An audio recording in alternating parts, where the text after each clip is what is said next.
در 50 سال اخیر چه بر سر افغانستان آمد؟ بخش دوم.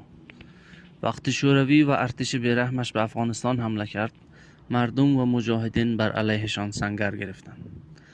روس‌ها تانک، هلیکوپترهای جنگی و نیروی زرهی قوی داشتند، اما نمی‌دانستند که افغانستان مردم شجاع، نترس و جغرافیای خطرناک و کوهستانی دارد.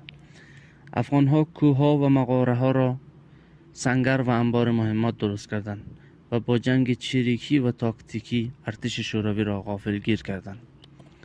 جنگ‌های خونین در دره‌ها و روستاها اتفاق افتاد. پنجشیر نماد شجاعت. روس‌ها 7 بار به پنجشیر حمله کردند و هر بار شکست خوردند و هرگز نتوانستند کنترل کامل منطقه را در اختیار داشته باشند. افغان‌ها با شناختی که از مناطقشان داشتند، با کمک کوه‌ها و تاکتیک چریکی 9 سال جنگیدند و هرگز تسلیم نشدند. در نتیجه 9 سال جنگ 1 میلیون افغان شهید و حدود 15 الی 100 هزار سرباز روس کشته، معلول و مجروح شدند. برای ادامه منتظر بخش سوم باشید و ما را دنبال کنید.